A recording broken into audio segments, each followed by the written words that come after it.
జై శ్రీరామ్, జై భారత్, జై జవాన్.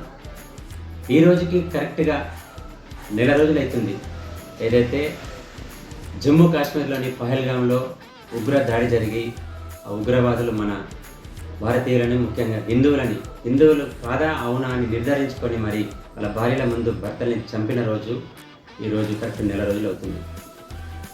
దానికి ధీటుగా ఏ సింధూరాన్నైతే మహిళల నుదుటి మీద నుంచి దూరం చేసారో మన ఇండియన్ ఆర్మీ, ఎయిర్ ఫోర్స్ మరియు నేవీ అదే పేరు మీద ఆపరేషన్ సింధూర్ అనే నామకరణంతో వాళ్లకు ధీటుగా ఉగ్రవాద స్థావరాల మీద మెరుపు దాడి జరిపి దాదాపు 9 స్థావరాలను ధ్వంసం చేసి 100 మందికి పైగా ఉగ్రవాదులను మట్టుబెట్టడం జరిగింది. మేము ఉగ్రవాదులకు వ్యతిరేకం అంటూ ప్రగల్భాలు పలికే పాకిస్తాన్ ఉగ్రవాదులను పెంచి పోషించే పాకిస్తాన్గా మరొకసారి నిరూపించుకొని ఉగ్రవాదులు మనం చంపితే వాళ్ళకి అంత్యక్రియలు అధికారికంగా జరిపి మళ్ళీ మనతోని కయ్యానికి కాలు దొగి మనతో యుద్ధానికి సిద్ధమైంది. దానికి కూడా ధీటుగా సమాధానం చెప్పి మన త్రివిధ దళాలు ఎంతో పెద్ద ఎత్తున వాళ్ళకు సమాధానం చెప్పి మనం విజయం సాధించడం జరిగింది.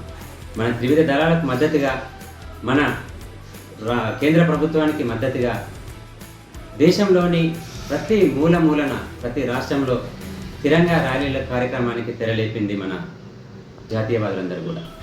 అదే క్రమంలో మన నేరేడుమెట్ నుంచి సైనిక్పురి జ్యోతిబా ఫూలే వరకు కూడా ఒక ర్యాలీని ప్లాన్ చేసినాం. అది రేపు 23వ తారీఖు శుక్రవారం సాయంత్రం 5 గంటలకు ఈ యొక్క కార్యక్రమం ఉంటుంది. పెద్ద ఎత్తున మన ప్రాంతంలోని జాతీయవాదులందరూ, దేశభక్తులందరూ పెద్ద ఎత్తున కదిలి రావాలని, అక్కడ నుంచి 1 కిలోమీటర్ ఉంటుంది.